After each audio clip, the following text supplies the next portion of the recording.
Look around the room you're in right now. Like, really look around. The device you're listening on, the clothes you're wearing, maybe even the specialized materials inside your wall. Oh, yeah, definitely the drywall, the screws, all of it. Right. Chances are, 90% of the physical objects around you spent a month in a steel box floating on salt water. It's crazy to think about, but yeah. We tend to think modern power is measured in, sprawling data centers or high-tech terrestrial borders or politicians in closed-door meetings. But the ultimate cheat code for global dominance, the real hidden machinery that makes the modern world function, is entirely wet. It really is. It's the defining invisible framework of modern statecraft because, we're terrestrial creatures by nature, right? Yeah, we live on land. Exactly. So we naturally default to measuring wealth and influence by what we can physically see on land. But to truly grasp geopolitical leverage, you really have to look past the coastline. And that is exactly our mission for this deep dive today. We're unpacking an incredibly insightful set of materials, primarily focusing on this fascinating piece called Sea Power and the Architecture of National Greatness. It's a great piece. Really eye-opening. It really is. And we're going to bypass the basic geography today and focus strictly on the mechanics of international leverage. We want to explore why mastering maritime geography dictates, everything, from your local economy to tomorrow's international headlines. Yeah, and the central premise we need to establish right away is that sea power isn't some historical relic from the era of wooden galleons. Right. It's not just pirates and cannons. No, not at all. It's an active, highly sophisticated, and constantly evolving framework. If you want to understand how modern nations actually interact, how they compete and maneuver for leverage, the oceans represent the ultimate strategic chessboard. Okay, so let's unpack this. We walk around, operating under the assumption that we live in this weightless, hyper-connected digital age. Mm-hmm. You tap a screen, a supply chain algorithm fires somewhere in the cloud, and a product just magically materializes on your porch. Right, like teleportation. Exactly. But the physical reality of that transaction is profoundly analog. It essentially relies on a transportation network that functions on, 19th century principles. Yeah, because the physics of moving massive volumes simply haven't changed. Financial data moves at the speed of light, sure, but physical bulk. The heavy stuff. Right, the heavy stuff.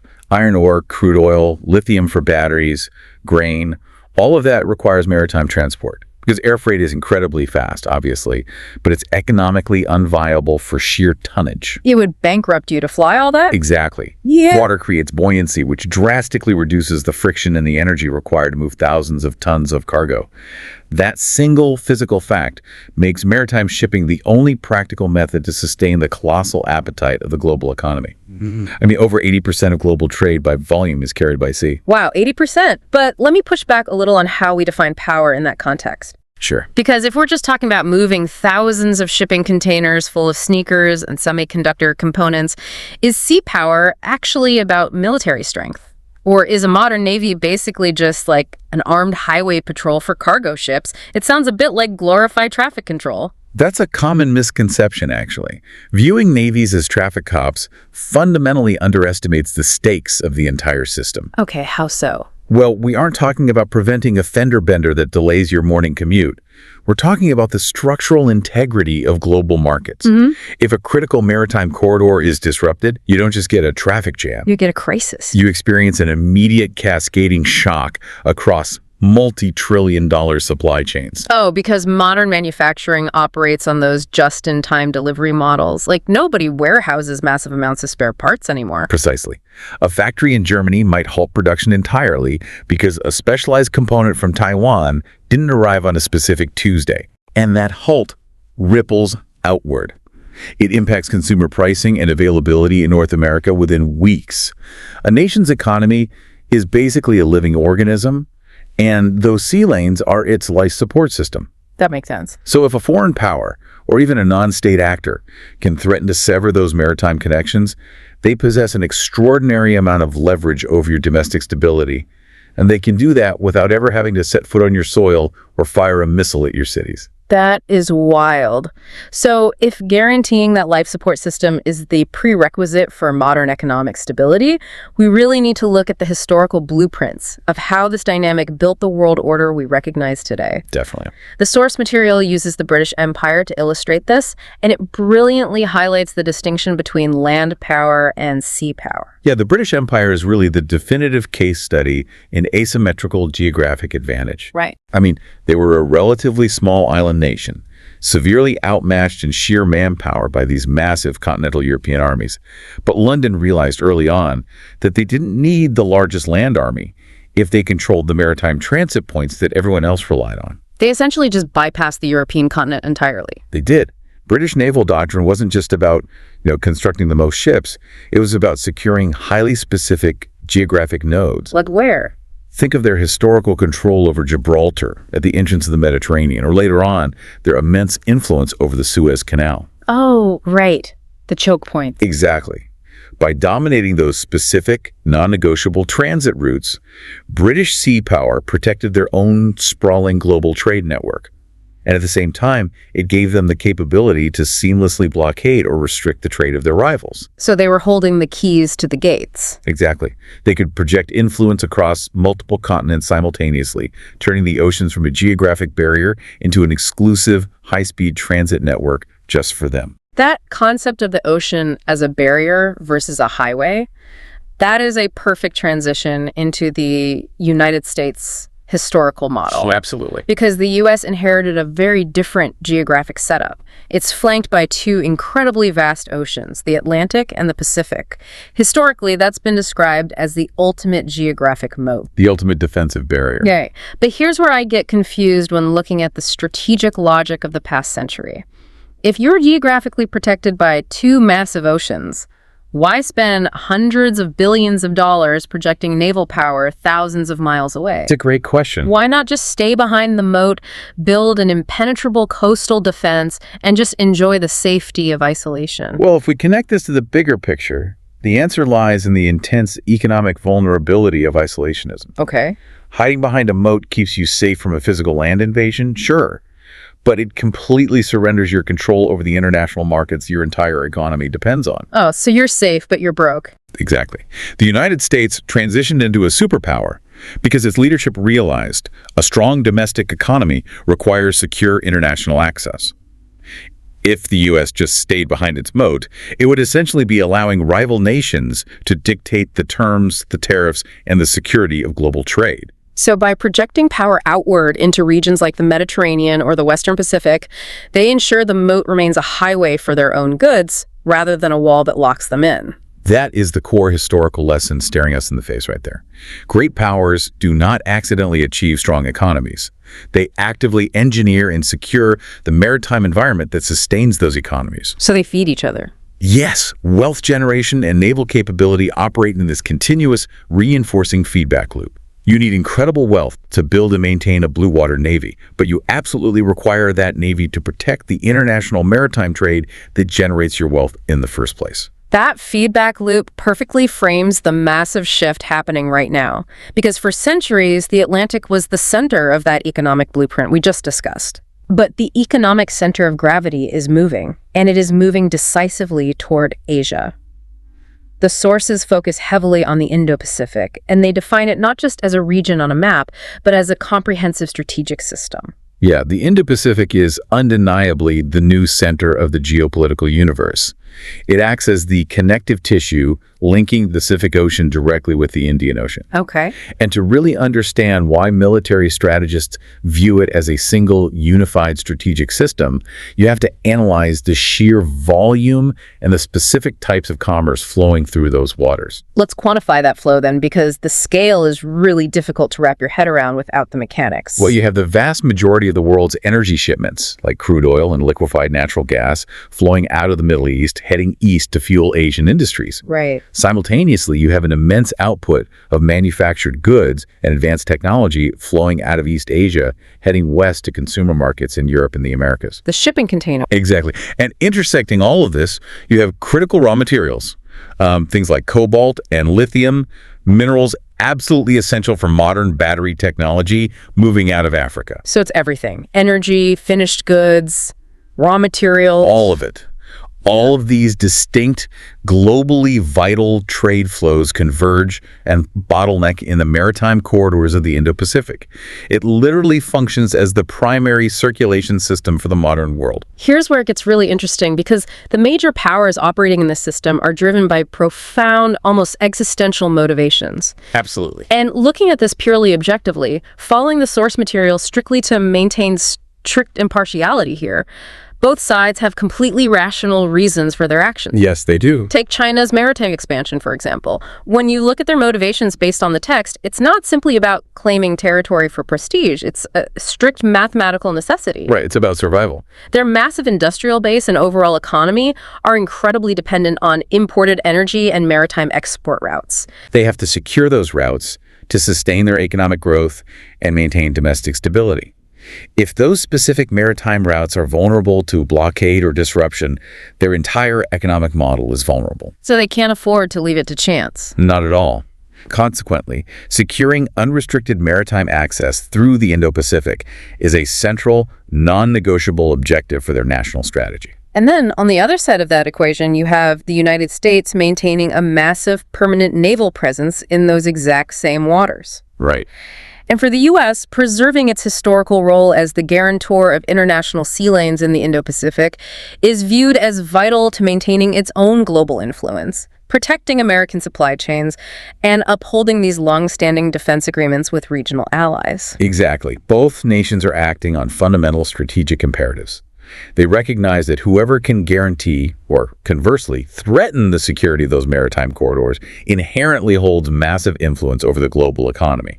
It's the same historical blueprint. It is. It's the 21st century manifestation of the exact same logic the British and Americans utilized in the past. The players have changed, and the technology is vastly superior, but the fundamental logic of sea power remains completely intact. So if the U.S. and China are these two massive geopolitical forces maneuvering within the system, the deciding factor might not just be who builds more ships. It's who controls the geographic bottlenecks between them. That's the real key. And according to the sources, the most critical bottleneck in this entire global system belongs to India. India possesses a staggering asymmetrical geographic advantage. Right. I mean, the Indian Ocean is named that for a highly strategic reason. Right. The Indian Peninsula literally juts out directly into the center of the world's busiest, most vital sea lanes. Let's explain how these bottlenecks, which I think naval strategists call choke points, actually work mechanically. Because it's not like the ocean is just a single wide open highway where you can easily drive around traffic or take a scenic detour. Right, that is a vital distinction to make. Modern maritime trade relies heavily on supertankers and ultra-large container vessels. These ships are just massive. Huge. And because of the sheer physics of their size and their incredibly deep water drafts, meaning how far the bottom of the ship extends below the surface of the water, these massive ships cannot simply take any route they want. They'd run aground. Exactly. They are physically forced to navigate through specific, narrow geographic straits. Places like the Strait of Malacca between Indonesia and Malaysia. So a choke point is literally a physical funnel dictated by the depth of the ocean floor and the land masses around it. Yes. If you want to move heavy goods from Europe or the Middle East to East Asia, you basically have to thread the needle through these specific, highly predictable, narrow corridors. And India is positioned directly adjacent to those crucial funnels. Okay. However, the source material introduces a very sobering reality check regarding that positioning. Which is? Geography alone does not equate to power. Geography only provides opportunity. Meaning, if you sit right next to the most important choke point in the world, but you lack the naval capacity to actually monitor, defend, or influence the vessels passing through it, your geographic advantage is actually just a massive vulnerability. Exactly. Without the capability to project strength outward, you are merely a spectator to global trade passing your shores. Wow. And that is why India's ongoing naval modernization, building indigenous aircraft carriers and expanding their submarine fleet, it's not a luxury, it's not a vanity project, it is a strict strategic requirement. They have to do it. They do. As India's own domestic economy expands, its reliance on imported energy and secure export routes deepens. To convert their geographic opportunity into actual strategic influence and to protect their own economic lifelines, they must maintain a formidable maritime presence in the Indian Ocean. They have to actively secure the environment around them. We've discussed securing trade routes, protecting supply lines, and the constant maneuvering to prepare for potential conflict. But there is a massive component of sea power that operates entirely below the threshold of actual war. Oh, absolutely. How do navies actually project power and influence global politics on, say, a random Tuesday when no one is firing a shot? This brings us to the sophisticated daily statecraft of sea power. Navies are profoundly unique because they serve as instruments of both hard power, the kinetic weapons, the threat of physical destruction, and soft power. Right. And the soft power of a navy is arguably its most frequently utilized and highly valued asset. I have occasionally struggled to visualize naval soft power, to be honest, because, you're still dealing with heavily armed warships. Right, they look intimidating. But thinking about the mechanics of how global trade works, a warship on the horizon is essentially like a massive, highly visible insurance policy. That's a great way to put it. It doesn't actually have to cash out, it doesn't have to fire a single weapon to provide immense value. Its mere presence fundamentally alters the risk calculus for every commercial shipper, every regional ally, and every rival nation within a 500-mile radius. What's fascinating here is how effectively that visible presence alters behavior and even global economics. Really? How so? Well, think about it. If an area is plagued by piracy or regional instability, commercial shipping insurance premiums skyrocket. Makes sense. And that directly increases the cost of goods for consumers globally. But a naval task force sailing into those international waters signals political resolve and capability. It forces adversaries to reconsider aggressive actions and reassures commercial markets, all without ever crossing a national border or starting a war. It communicates intent purely through presence. And beyond deterrence, the logistical capabilities of these massive fleets are just unparalleled by anything else in government. Oh, totally. Think about the versatility. An aircraft carrier strike group operates as a floating city. It's massive. Right. It can provide immediate massive logistical support. Yeah. Clean water, medical facilities, helicopter transport for humanitarian assistance following a sudden natural disaster like a tsunami. They're usually the first on the scene. Exactly. Plus, navies continuously conduct joint training exercises with allies, which builds crucial operational interoperability and deepens diplomatic ties. They can execute rapid emergency evacuations of citizens from deteriorating conflict zones. So they're always working. Yes. These physical assets are constantly active, shaping the geopolitical environment every single day. It really makes you evaluate the concept of global stability through a completely different lens. I want you, the listener, to seriously consider the mechanics of this.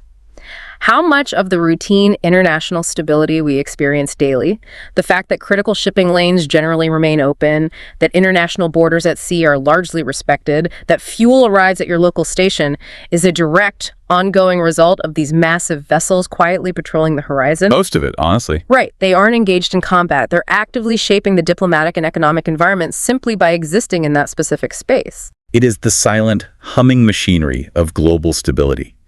And as geopolitical competition intensifies, particularly in crucial systems like the Indo-Pacific, the importance of that everyday maritime strategy is only going to grow. Definitely. The future balance of power isn't just going to be decided by which nation possesses the highest GDP or who innovates the most advanced software. It is going to be decisively determined by who retains the physical capability to secure the oceans that connect that global economy. So what does this all mean? When we synthesize all of the analysis from these sources, the core takeaway is pretty profound. The oceans themselves do not generate a nation's power, but they act as the ultimate geopolitical amplifier. Perfectly said. A nation that comprehensively understands its maritime geography and invests in the sophisticated naval capacity to navigate and secure it can project its influence far beyond its physical borders. Conversely, a nation that ignores the strategic reality of the sea will inevitably find its economic and political options permanently constrained by those who don't. It really shifts your entire perspective on how daily events unfold. The strategic importance of the water is the constant underlying variable. So, the next time you pump gas into your car or purchase a device manufactured on the opposite side of the globe, or read a complex headline about diplomatic tensions in the Indo-Pacific, realize that you aren't just looking at isolated random events. You're seeing the system at work. Exactly. You are witnessing the direct, mechanical execution of sea power in real time. It is not an abstract theory. It is the physical foundation of the modern world. It truly is the defining architecture of national greatness. And to leave you with one final provocative thought to mull over, we've spent this entire deep dive exploring how controlling established global maritime routes dictates the balance of world power. We talk about bottlenecks, choke points, centuries of established naval strategy. Right, the traditional map. But what happens to that carefully calibrated global balance when climate change completely melts the polar ice? Oh, wow. When entirely new, highly contested, and previously unnavigable oceans open up right at the top of the world in the Arctic, creating drastically shorter trade routes. Who commands those new corridors? It's a completely new frontier of maritime competition. It physically changes the entire map of the world. It rewrites the rules completely. Something to think about. Thank you for joining us on this deep dive. Keep questioning the complex systems that run the world around you. And remember, when you look for the mechanics of global power, always look to the water. Thank you for joining us on this Strategic Vanguard podcast. If you found value in this analysis, don't forget to like, share, and subscribe to our channel. We bring you fresh podcasts every Monday here on YouTube and Rumble, and you can also catch the audio versions on Spotify and Amazon Music. Just search for Strategic Vanguard Podcast. For more insights, articles, and discussions, subscribe to our blog at strategicvanguard.com. Your support helps us grow and bring you more in-depth analysis on defense, geopolitics, and strategy. Until next time, stay informed, stay strategic.